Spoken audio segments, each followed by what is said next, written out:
ഓം നമോ ഭഗവതേ വാസുദേവായ. ഇന്ന് നമ്മൾ പറയാൻ പോകുന്ന കഥ 4-ാമത്തെ സ്കന്ധത്തിലെ 55-ാമത്തെ കഥയാണ്. കാമലംബടനായ പുരഞ്ജൻ.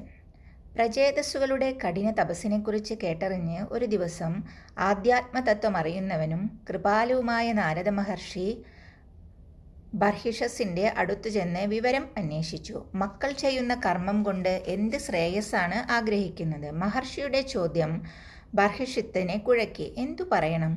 രാജാവ് ആലോചനയിലാണ്ടു. മഹർഷി തുടർന്നു. ശ്രേയസ് എന്നാൽ ദുഃഖനാശകവും സുഖപ്രാപ്തിയുമാണ്. അത് രണ്ടും കർമ്മം കൊണ്ട് ഉണ്ടാകുന്നില്ല. മഹർഷിയുടെ വാക്കുകൾ കേട്ടപ്പോൾ രാജാവിന് സംശയം ഇരട്ടിച്ചു. അദ്ദേഹം മഹർഷിയോട് അപേക്ഷിച്ചു. മഹർഷേ, കർമ്മഫലാസക്തനായ ഞാൻ പരമശ്രേയസിനെപ്പറ്റി ഒന്നും അറിയുന്നില്ല. കർമ്മമോചനമരുളുന്ന ആ നിർമ്മല ജ്ഞാനം എനിക്ക് ഉപദേശിച്ചു തന്നാലും. സംസാര ക്ലേശങ്ങൾക്ക് കാരണമായ ഗൃഹത്തിൽ ഭ്രമിച്ച് പുത്രൻ, ഭാര്യ, ധനം മുതലായവയെ തന്നെയാണ് പരമപുരുഷാർത്ഥങ്ങളെന്ന് കരുതുന്ന മൂഢന് പരമശ്രേയസ് ഉണ്ടാകുന്നില്ല. രാജൻ കാരണമാരാഞ്ഞു. അതിന് മഹാമുനി പറഞ്ഞ മറുപടി അദ്ദേഹത്തെ അസ്വസ്ഥനാക്കിയെങ്കിലും ശ്രദ്ധയോടെ കേട്ടു. ഹേ പ്രജാപതേ, ദയയില്ലാതെ അങ്ങ് യജ്ഞത്തിൻ്റെ പേരിൽ എത്ര മൃഗങ്ങളെ കൊന്നു. അവ അങ്ങയോട് പകരം വീട്ടാൻ കാത്തിരിക്കുകയാണ്. മരണാനന്തരം അങ്ങ് യമലോകത്തിലെത്തിയാൽ ഇരുമ്പു സൂചി പോലെയുള്ള കൊമ്പുകളിൽ കോർത്ത് ആ മൃഗങ്ങൾ അങ്ങയെ കുത്തിക്കീറും. അതിൽ നിന്ന് മോചനം ആഗ്രഹിക്കുന്നുണ്ടോ എങ്കിൽ ഒരു കഥ പറയാം, കേട്ടോളൂ. നാരദ മഹർഷി പ്രസിദ്ധമായ ആ കഥ പറയാൻ തുടങ്ങി. പണ്ട് പുരഞ്ജൻ എന്നു പേരായ പ്രസിദ്ധനായ ഒരു രാജാവുണ്ടായിരുന്നു. അദ്ദേഹത്തിന് ഒരു സ്നേഹിതനുണ്ട്. എന്നാൽ ആർക്കും അയാളുടെ പേരും പ്രവൃത്തിയും ഒന്നും അറിയാമായിരുന്നില്ല. അതുകൊണ്ട് അവിജ്ഞാതൻ എന്നാണ് അയാൾ അറിയപ്പെട്ടത്. വളരെ കാലം പുരഞ്ജനും അവിജ്ഞാതനും ഒരുമിച്ച് കഴിഞ്ഞുകൂടി. കുറച്ചു കാലം കഴിഞ്ഞപ്പോൾ പുരഞ്ജൻ സ്വഗൃഹത്തെയും സ്നേഹിതനെയും ഉപേക്ഷിച്ച് യാത്രയായി. രാജാവ് തനിക്ക് താമസിക്കാൻ ഒരിടം തേടി സർവത്ര ചുറ്റി നടന്നു. പക്ഷേ യോജിച്ച സ്ഥലം കണ്ടെത്താനായില്ല. അങ്ങനെ ഒരു ദിവസം ഹിമവാന്റെ തെക്കേ താഴ്വരയിലെത്തി. അവിടെ 9 ദ്വാരമുള്ള ഒരു വലിയ പുരം കണ്ടെത്തി. കാഴ്ചയിൽ ഗംഭീരം തന്നെ. കോട്ടകൊത്തളങ്ങളും മതിൽക്കെട്ടും ഉപവനങ്ങളും ഒക്കെയുണ്ട്. സ്വർണം, വെള്ളി, താഴികക്കുടങ്ങൾ എല്ലാം വിളങ്ങുന്നു. നവരത്ന ശോഭയിൽ തിളങ്ങുന്ന മാളിക കണ്ടാൽ കൊതി തോന്നും.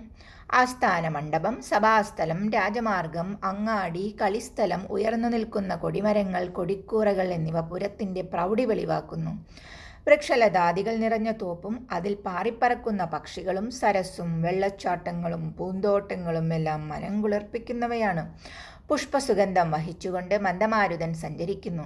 വന്യമൃഗങ്ങൾ മുനിമാരെപ്പോലെ ശാന്തരായി വസിക്കുന്നു. കോകില കൂജനം കേട്ടാൽ യാത്രക്കാരെ വിളിക്കുന്നത് പോലെ തോന്നും.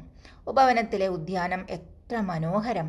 പല വർണ്ണങ്ങളിലുള്ള പുഷ്പങ്ങൾ വിടർന്നു നിൽക്കുന്നു. തേൻ കുടിച്ച വണ്ടുകൾ മത്തരായി പറന്നു കളിക്കുന്നു. ഒരു ദിവസം രാജാവ് പ്രഭാത സഞ്ചാരത്തിനിറങ്ങി. പൂക്കളിൽ നിന്ന് തേൻ കുടിക്കുന്ന വണ്ടുകളുടെ മൂളിപ്പാട്ട് അദ്ദേഹത്തെ വളരെയധികം ആകർഷിച്ചു. യാദൃശ്ചികമായി ശ്രദ്ധ മറ്റൊരിടത്ത് തിരിഞ്ഞു. സുന്ദരിയായ ഒരു സ്ത്രീ പൂക്കൾക്കിടയിലൂടെ മന്ദം മന്ദം ഉദ്യാന ഭംഗി ആസ്വദിച്ചുകൊണ്ട് നടന്നെടുക്കുന്നു. ആരാണവൾ? രാജാവിൻ്റെ കണ്ണുകൾ ആരാഞ്ഞു. ഒരു പിടിയും കിട്ടിയില്ല. അവളുടെ സൗന്ദര്യം രാജാവിനെ വല്ലാതെ ആകർഷിച്ചു. അവൾ ഒരു സാധാരണക്കാരിയല്ല. 10 സൈന്യാധിപന്മാർ ഭൃത്യന്മാരെ പോലെ അവളുടെ കൂടെയുണ്ട്. ഒപ്പം അവരെ സഹായിക്കാൻ അനുയായികളും. രാജാവ് അവളുടെ അടുത്ത് പതുക്കെ നടന്നു ചെന്നു. 5 ഫണമുള്ള ഒരു ഉഗ്രസർപ്പം അവളോടൊപ്പം സംരക്ഷകനായി സഞ്ചരിക്കുന്നു. രാജാവിന് അവളിൽ നിന്ന് കണ്ണെടുക്കാനേ തോന്നുന്നില്ല. അവളിൽ അത്രയേറെ ആകൃഷ്ടനായിരുന്നു രാജാവ്. ഭംഗിയുള്ള നാസികയും നിരയൊത്ത ദന്തങ്ങളും തുടിക്കുന്ന കവിളിണകളും സൗന്ദര്യമാർന്ന മുഖവും കർണങ്ങളിൽ ശോഭിക്കുന്ന കുണ്ടലങ്ങളും അവളുടെ അഴകിന് മാറ്റുവർദ്ധിപ്പിച്ചു. ശ്യാമളവർണ്ണവും മഞ്ഞപ്പട്ടുടുത്ത മേനിയും അരയിൽ സ്വർണ്ണ അരഞ്ഞാണവും പാദങ്ങളിൽ ശബ്ദിക്കുന്ന നൂപുരവുമണിഞ്ഞ് കാന്തിയോടെ ഗജഗാമിനിയായി വർത്തിക്കുന്ന അവളെ കണ്ടാൽ ദേവിയാണെന്നേ തോന്നുകയുള്ളൂ. ലജ്ജ കലർന്ന മന്ദഹാസത്തോടെ ശോഭിക്കുന്ന അവളോട് പ്രേമം പൊഴിക്കുന്ന പുരികങ്ങൾ ഇളക്കിക്കൊണ്ട് രാജൻ കടാക്ഷബാണങ്ങളെയ്തു. താമരദളനയനെ, നീ ആരാണ്? ആരുടെ മകളാണ്? എവിടെ നിന്നു വരുന്നു? ഈ പുരിയിൽ നീ എന്തു ചെയ്യാൻ ആഗ്രഹിക്കുന്നു? എല്ലാം തുറന്നു പറയുക. രാജാവിന് കാര്യങ്ങൾ അറിയാനുള്ള ധൃതി വളരെ കൂടുതലാണെന്ന് പുറപ്പാട് കണ്ടപ്പോൾ അവൾക്ക് തോന്നി. പക്ഷേ അവൾ അത് പുറത്തു കാണിച്ചില്ല. ചോദ്യങ്ങൾ പിന്നെയും വർഷിച്ചു. 11-മനായി കാണുന്ന മഹാഭടനാര, കൂടെ കാണുന്ന പെൺകിടാങ്ങളും നിങ്ങളുടെ കൂടെ തന്നെ സദാ വിട്ടുമാറാതെ സഞ്ചരിക്കുന്ന സർപ്പരാജാവ് ആരാണ്? ഒന്നും മനസ്സിലാകുന്നില്ല. സത്യം പറയൂ, നീ ധർമ്മപത്നിയായ ഹ്രീയാണോ? അല്ലെങ്കിൽ പാർവതിയോ? അതോ സരസ്വതിയോ? മഹാലക്ഷ്മിയോ? നിന്റെ കയ്യിൽ താമരപ്പൂ കാണുന്നില്ലല്ലോ, അത് കളഞ്ഞതാണോ? വീണുപോയതോ? ഹേ സുന്ദരി, നീ ആരാണെന്ന് തിരിച്ചറിയാൻ എനിക്ക് കഴിയുന്നില്ല. സാക്ഷാൽ ലക്ഷ്മി നാരായണൻ വൈകുണ്ഠത്തിൽ വസിക്കുന്ന പോലെ വീരനും നിന്നോടുകൂടി എല്ലാ പ്രവൃത്തികളും ചെയ്യാൻ ശക്തനുമായ എൻ്റെ കൂടെ ഈ കൊട്ടാരം നീ അലങ്കരിക്കുമോ? നിന്റെ കടാക്ഷശരമേറ്റ് മുറിവേറ്റ എന്നെ സമർത്ഥനായ കാമദേവൻ ലജ്ജയും പ്രേമവും കലർന്ന മന്ദഹാസം തൂകി പരവശനാക്കിയിരിക്കുന്നു. എനിക്ക് അഭയം തന്ന് അനുഗ്രഹിച്ചാലും.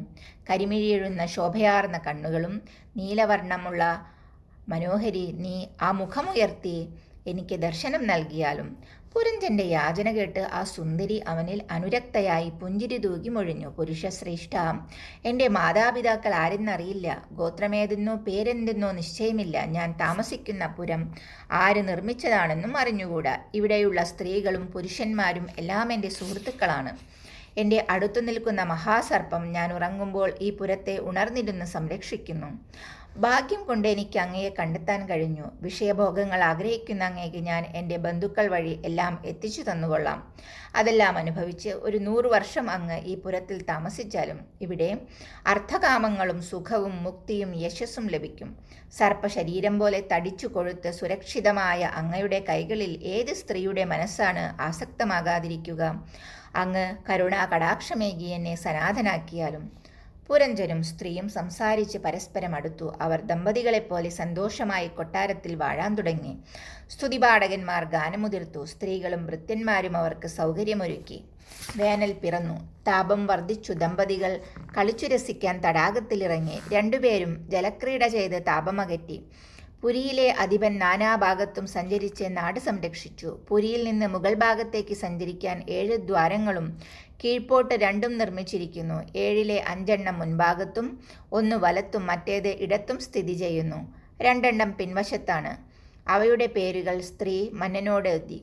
മുൻഭാഗത്തെ 5-ൽ 1 ഖത്യോതവും രണ്ടാമത്തേത് ആവിർമുഖിയുമാകുന്നു. പുരഞ്ജന രാജാവും ദ്യുമാൻ എന്ന സഖാവും കൂടി ആ വാതിലിലൂടെ വിഭ്രാജിതമെന്ന ദേശത്തേക്ക് കടന്നു. മുൻവശത്തെ 3ഉം 4ഉം വാതിലുകൾക്ക് നളിനിയെന്നും നാളിനിയെന്നും പറയുന്നു. അതിലൂടെ രാജാവ് അവധൂത സഖാവിനോടൊപ്പം സൗരഭമെന്ന ദേശത്തേക്ക് പ്രവേശിക്കുന്നു. മുൻവശത്തുകൂടി ഒരു ദ്വാരം കൂടി ബാക്കിയുണ്ട്. അതിലൂടെ രസജ്ഞനും വിപണനും ഒന്നിച്ച് പുരാധിപൻ, ആപണം, ബഹൂദനം എന്നീ ദേശങ്ങളിലേക്ക് പോകുന്നു. പുരിയുടെ വലതുഭാഗത്ത് പിതൃഹു എന്ന ദ്വാരമാണ്. പുരഞ്ജമന്നൻ ശ്രുതധരൻ എന്ന സുഹൃത്തിനോടൊപ്പം ദക്ഷിണ പഞ്ചാലമെന്ന ദേശം സന്ദർശിക്കുന്നു. പുരിയുടെ ഇടത്തുഭാഗത്ത് ദേവഹു എന്ന ദ്വാരമുണ്ട്. രാജാവ് ശ്രുതധരനോടൊപ്പം ഉത്തര പാഞ്ചാലത്തിലേക്ക് ആ ദ്വാരം വഴി കടക്കുന്നു. ആസുരി പിൻഭാഗത്തുള്ള ദ്വാരമാണ്. രാജാവും ദുർമദൻ എന്ന സഖാവും കൂടി ഗ്രാമകം എന്ന രാജ്യം സന്ദർശിക്കുന്നു. പിൻവശത്തുള്ള മറ്റൊരു ദ്വാരമാണ് നിരിർദ്രി. പുരിമന്നൻ ലുബ്ധകൻ എന്ന സുഹൃത്തിനോടൊപ്പം ആ മാർഗത്തിലൂടെ വൈശ്യസം എന്ന നാട്ടിലേക്ക് പോകുന്നു. കൂടാതെ ദ്വാരങ്ങളുമൊന്നുമില്ലാത്ത 2 ഇടങ്ങളുണ്ട്. നിർവാക എന്നും പേശസ്കൃത എന്നും പറയുന്ന അവിടേക്ക് പുരീനാഥൻ സ്വയം പോകുകയും പ്രവർത്തിക്കുകയും ചെയ്യുന്നു. പുരഞ്ജൻ വിഷുചീനനോടുകൂടി അന്തഃപുരം പ്രാപിക്കുകയും അവിടെ താമസിച്ച് സംസാരമോഹങ്ങൾ അനുഭവിക്കുകയും ചെയ്തു. പുരാധിപനായ അവൻ ഭാര്യയുടെ ഇച്ഛയ്ക്കൊത്തവണ്ണം പ്രവർത്തിക്കുന്നു. 2 പേരും മദ്യപിച്ച് മക്തരാകുന്നു. കാമലംബടനും അജ്ഞനുമായ രാജാവ് അവളുടെ ചൊൽപ്പടിക്ക് ക്രീഡാമൃഗത്തെപ്പോലെ ജീവിച്ചു. ഹരി കൃഷ്ണ. ഓം നമോ ഭഗവതേ വാസുദേവായ. ഇനി അടുത്ത കഥ നമുക്ക് അടുത്ത ദിവസം പറയാം. ഹരി കൃഷ്ണ. സർവം കൃഷ്ണാർപ്പണമസ്തു.